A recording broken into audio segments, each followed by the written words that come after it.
Welcome to Intelligent Human Leadership, leading yourself and your team. Do you ever find yourself grappling with a lack of confidence in your team? Or battling the relentless waves of concern and fear? Are the pressures to meet client expectations and the burden of missed opportunities weighing you down?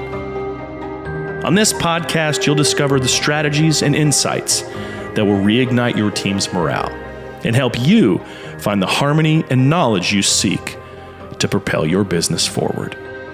Here, we explore innovative ways to reignite your creative spirit and achieve greatness, empowering you to lead with intelligence, compassion, and resilience. If you're ready to dive deep into your core of leadership challenges and be guided toward success, here's your host, founder of Steward Your Business, David Carr. Well, here we go. Back for more. I am so glad to have you guys here. I'm going to jump right into the episode today and ask the question, why coaching? Why would you want to be coached? What does coaching look like today in our fast-paced business environment? Is it valuable to you? Why or why not? These are some important questions I want to pose to you today on the episode of the Intelligent Human Leadership. My goal is always to bring you valuable content and ideas to consider that help really move the needle in you being successful in your business, whether you're a business owner or a leader in your organization. And so I want to lead with this because this was pivotal for me. And if you go back to some past episodes, you'll see we've talked about conquering ego for growth. We've talked about how to invest in yourself. That was one of the earlier episodes in the podcast series. So if you're just coming new to the podcast, just catching this episode, I encourage you to go back and listen to those previous ones. But I want to talk with you today about coaching. It's different than consulting. It's different than training and even teaching, and so, or mentoring. Although these are related, they have definitely some shared traits. I'm talking about coaching today. Any of you that have been in any kind of sport most likely had a coach, because even if it's a single sport, meaning you're not on a team, you will learn from somebody that helps you in giving personal guidance, helping you with accountability, giving you strategic advice, helping you provide emotional support. What I find is this is honestly vital to your success. Can you go without a coach? Absolutely. Many, many people go without a coach, and they actually have some success, I would say. But the success that you can have with a coach is so much more measured and, on my experience, much more powerful and in your advancement sped up much more than going on your own. So I want you to just consider this. Number one, do you have a coach? If you don't have a coach, why or why not? What's been your history? What's been your background dealing with coaches? Now, I'll tell you, I did not have a coach. I was not coached. Was not something in my horizon. Now, I got technical training. I was taught some great things, and this is all post-college for me. I graduated with my degree, got into the workforce. I got some great technical skills and some training. I did find a mentor or two along the way, which I was really thankful for. Not everybody has that. But what I found where I've advanced the quickest and had the most impact on my life has been engaging with coaching. And I would tell you, I was resistant for a time there because I thought my technical knowledge was enough. And I didn't know what I didn't know. And so I realized there's a couple different areas externally where I could be made aware of different conditions, environments that I just wasn't clear on. We're not all experts in all areas. We don't, we haven't been around and done everything. And so coaches, well, they are able to help you, my mind, get you clarity and are further along in the journey. For example, I was new to the area of marketing on certain things, and I had a coach, and they helped me see some different things I just didn't see or couldn't even consider. From the words that I used to the presentation that I had. And so they were looking at some of the things, both externally around me, and they also helped me in this journey of internal growth as well. So there's external things that I could work on, and internally, my own personal development, how I make decisions, how I lead myself, my emotional intelligence, if you will, my EI, and so a coach is able to help you with your mindset, the way you think. And so this is critical for me, and I want to encourage you to think about this, because sometimes we just look at technical skills and we can hire a consultant. A consultant is more an expert in a particular area. They're going to come in, they're going to really more assess and tell you what you need to work on, while our coach is guiding you and pointing you and asking you questions. I think that's important. A coach is going to be asking you a lot of questions in a good way, because they're trying to unpack and open your mind to what can be. And if you're closed off, you can really miss that opportunity. Think about how coaching can provide new perspectives, like I said, help you with the self-reflection, create a growth mindset. Think about that when you limit yourself, when you put a cap on it, essentially. That inhibits not only your growth, but it inhibits the growth of those around you, particularly if you're leading a team. I found, and I've seen this in my life, where there's individuals I've been working under, and they basically have turned off the switch to growth and being coachable. Well, if you're turning that switch off, let me tell you, it will affect those around you. It will absolutely affect those around you. And unfortunately, in my experience, it's a negative. And if people get that sense, like, this person's not coachable, they can't be approached, they've got a fixed mindset, they've got a fixed way of understanding and approaching things. Think about the damage and the limiting way of being. You're literally limiting your being. That if you have people that want to grow and expand and they hit that ceiling, they are at best likely to stay with less engagement, and they're not being as productive as they can be in your organization. And worse is they leave the company or organization altogether, meaning you continue to have to try to find new people in, and that is draining and limiting as well, because there's only so many people you can bring in. I was just talking to a colleague today about that, where she had worked with a company, very big company, publicly traded company, and there was a fixed mindset, and there was like, hey, we don't need to change anything, we're good. And they would not allow outside voices to come in and provide a different perspective and a look at things, in maybe helping them actually be healthier overall. And so I want to encourage you to think about this. What's your short-sighted or long view of coaching, and how it may or may not help you?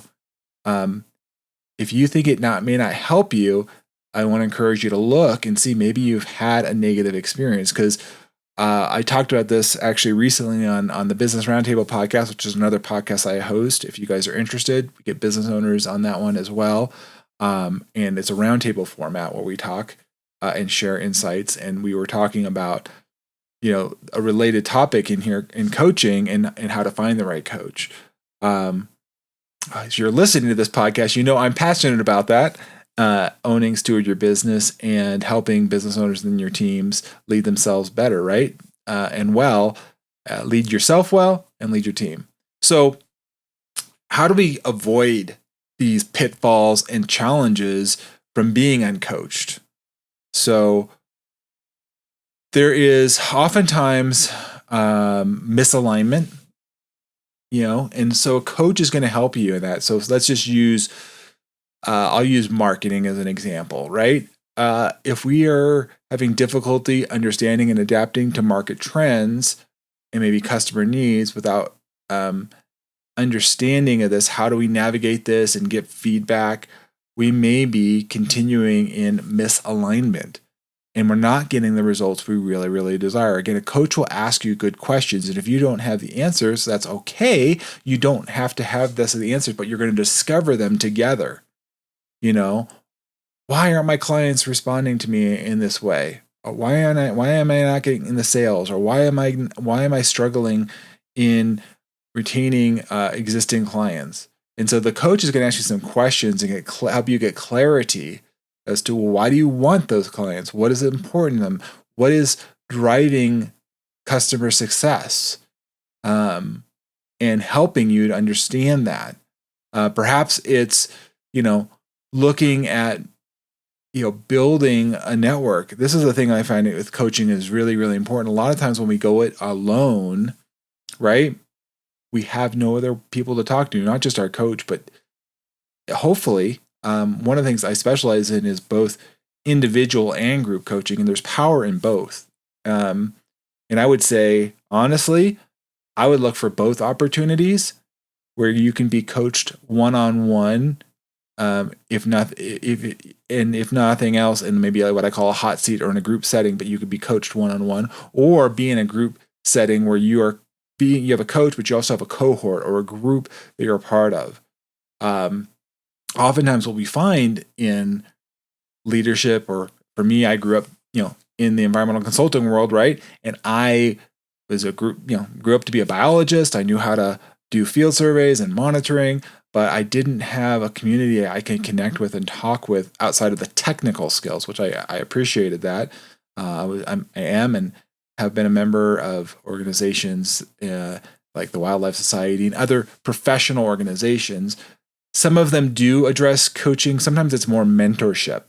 And I think that it's important to understand what you need, where you're at in your journey of becoming a better leader. Mentorship absolutely is valuable. And again, coaching and consulting are all valuable. Just depends on where you're at in your journey. And that's something I help address. Again, I can't address all the questions, all the problems here on the podcast, but I want to give you guys some tools and some things to consider and to help you be the smartest, most impactful leader, intelligent in the room, leading yourself well and leading your team. So here, some other things I want you to consider.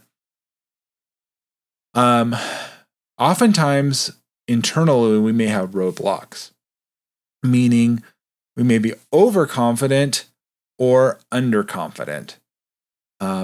Neither are good. We want to be, have an appropriate level of confidence. We don't want to be overly confident or underconfident. So how do we assess that, right? How do we assess whether we're overestimating or underestimating that our own abilities or that of our team members? Because remember, coaching is you and your team. It'll affect everybody. Once you involve a coach, that will cascade down from how you're showing up to them. So if you have a coach, they're objective. They're a third party. This is where it's important to have somebody outside of your organization. Because think about this. If you have somebody inside, as much as they try to be objective, they are subjective within the organization because they're a part of the organization. I'm not saying that they can't coach and you can't be coached by somebody within an organization, but it's much more powerful, in my experience, to have somebody outside of the organization because they are detached. All they are concerned about is your outcome, your support, getting your victory, and they're not, and that should be part of the organization, but they're not tied in there. So think about this. Getting objective feedback is vital. That you can get that from a coach. And sometimes owners may be overconfident, or as a new supervisor, or you're put in a new place of leadership, you may be underestimating or doubting your abilities. So this is where a coach can help you in your mindset. Number one is your mindset being overconfident and putting yourself or your team in jeopardy because you think of all these things that you can do, and you're like not getting the right feedback because your team honestly won't tell you this. This is something I've learned over the years. I was an executive in one of the companies, and I would talk to the team and I'd say, please share your feedback. Please let me know. I would literally ask for it.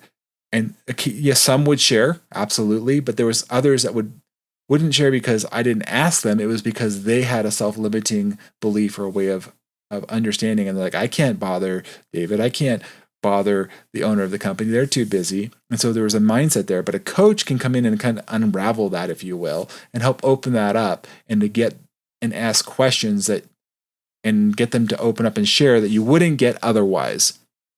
Because as a business owner, or sometimes as a higher level executive, as much as you want to get that from them, they are not open for different reasons. And so a coach is going to help you peel back the overconfidence or underconfidence and get clearer on where you really need to be and get you in alignment, like we talked earlier about when you might be misaligned. Coaches are also going to be really good at helping you identify burnout, maybe stress in your life. And when we have, again, misalignment or we're off balance, right? A coach is going to ask you some pointed questions. A good coach is going to ask you this because they know that they've been there. A coach should coach from what they live and where they've been. In my experience, I was looking for coaches 5 or maybe 10 years ahead of me. Not that you can't get somebody that's 25, 30 years ahead of you. The problem is they're so far ahead that they can kind of try to remember back. But you find a coach that's, further ahead of you, that they remember, they were in your spot. They know what you've been going through. And so a coach should be able to speak to that and be clear. And if that's important when you're looking for a coach, you want to find somebody that's like, man, they know me.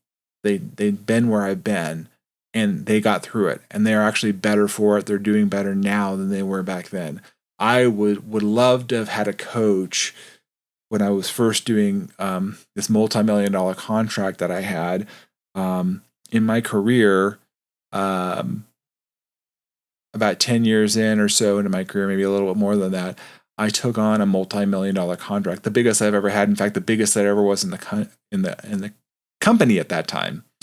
And I didn't really have anybody to coach me on how to handle that. I really burned out. I was really trying my best to take care of my team. I literally went from like 3 biologists that I was managing to dozens at some point. It was just so much, and working with multiple companies and contractors and schedules. And it was like, I was stressed. I didn't know how to handle all of it. I would have benefited quite greatly from a coach asking me and helping me prioritize things. And so we run into then philosophical dilemmas here when we can't get clear on our vision versus our reality. We want to create a vision for ourselves, but sometimes we lose sight of that. And a coach is going to help us keep the vision alive, if you will, asking us pointed questions. What's working? What's not working? Right? What do we really want? And helping us get there. Sometimes, honestly, we may have complete blind spots there. And this is why it's so important for these questions to be asked. Where are you now? What's the fruit of your life? Is it something that you are truly desiring? What do you actually even feel right now, right? what are the facts that you have in your life, and getting clear on those feelings. So honestly, sometimes we limit those. So a good coach is going to ask you these questions, and get you clearer on what is working for you. What's the facts of your life? What are you focusing on right now? Because maybe sometimes what we're focusing on isn't the most important thing, right? And what can we do about it, right? This is key to honestly transformation, not just change, but really this idea of how do I transform myself? And as we go through this, it gets us into ultimately the growth that we desire. If we do with a coach, if we don't do this, here's the thing. I mean, honestly, how many of you guys have seen businesses suffer? All of us, right? It's for different reasons, but a lot of it has to do with leaders who weren't coachable. They thought they knew it all.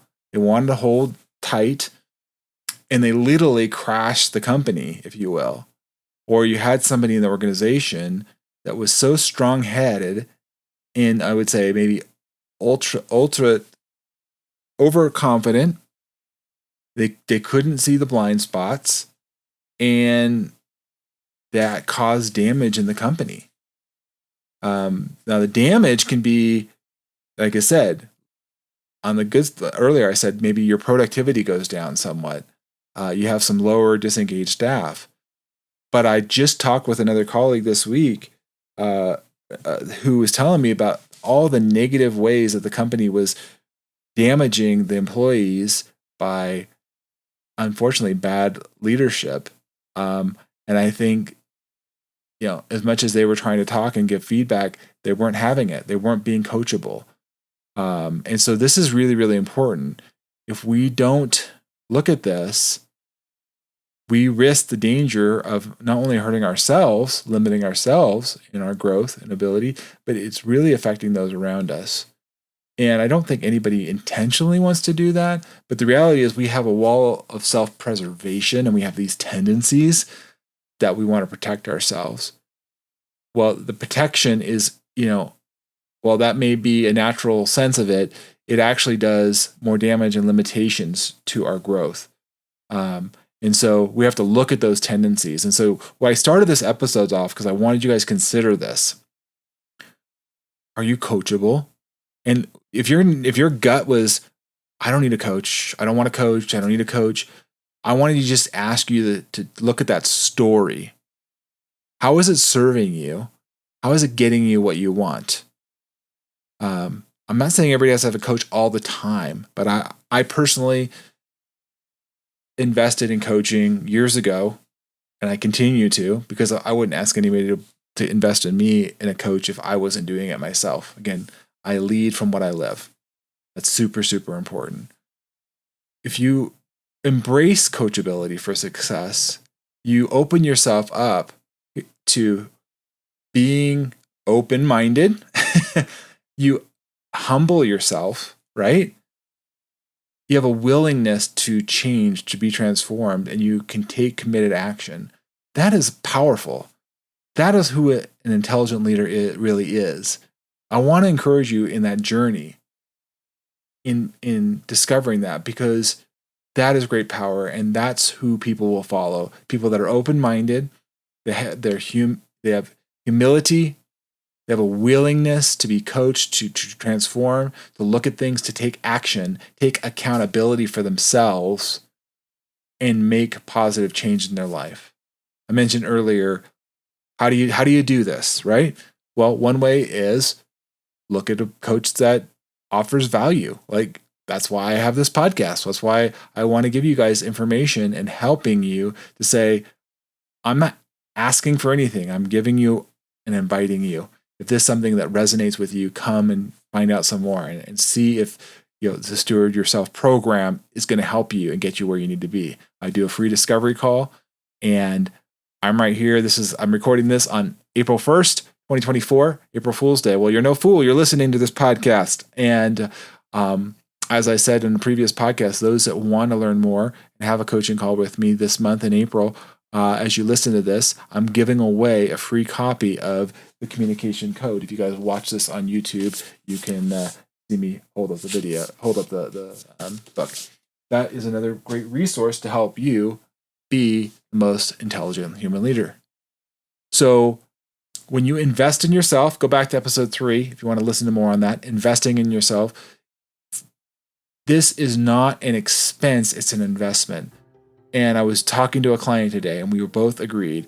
There's a gamble out there. What do you want to invest in? You can invest in the stock market, you can go to the casino, you can buy, things off eBay. You're like, I want to invest in whatever it is you want to invest in. I'm going to say you're the best investment.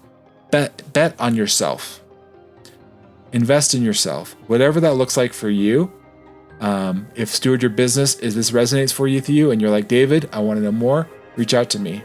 I do a free discovery call. I would love to hear from you. I want to encourage you in this journey. Investigate coaching if you haven't, and discover how it can help you become the most intelligent human leader. I'm so grateful for you guys to listen and to support this podcast. If this resonated with you today, please leave a review. Share this with others. This is important because it helps me reach others. And maybe there's somebody that just needs to hear this about being coached and being coachable, right?